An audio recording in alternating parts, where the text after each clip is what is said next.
Audio Jungle.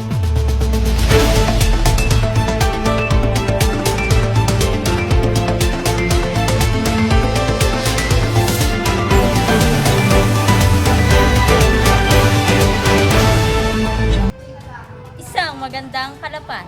Mula sa bulwagang pangbalitaan ng City College of Calapan, ako po si Queenie Ann Aguila at ito ang City News Patrol. Isang kapapasok lamang na balita. Inilikas ang mga residente ng Nauhan dahil sa patuloy na pagtaas ng tubig baha sa naturang lugar. Ito ay bunsod ng walang tigil na pag-ulan mula kagabi. Pakinggan natin ang report ni Maisel Javier na nag-uulat mula sa evacuation center ng Nauhan. Maisel, kamusta na mga kababayan natin dyan? Magandang araw, Kalapan. Mula nga kagabi, isang walang humpay na pagbuhos ng ulan na nagresulta ng mabilis na pagtaas ng tubig dito sa lugar. Ito ay bunsod ng low pressure area na nararanasan ng iba pang lugar sa bansa.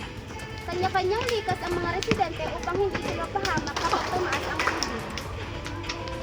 Narito ang isa sa mga residente na lumikas sa gabi mula sa kanilang bahay kasama ang kanilang pamilya. Ma'am, anong oras po kayo lumikas kagabi at ano po yung dahilan kung bakit pinapaha yung lugar?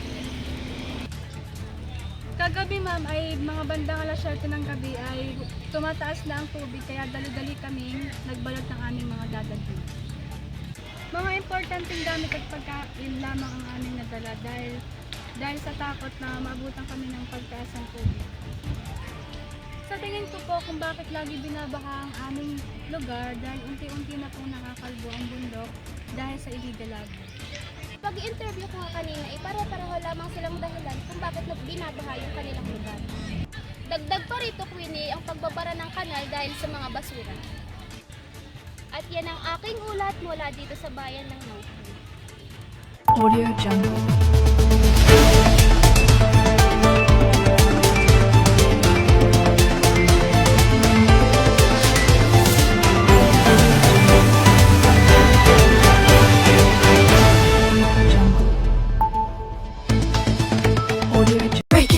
Hey girls! Say goodbye to your combs.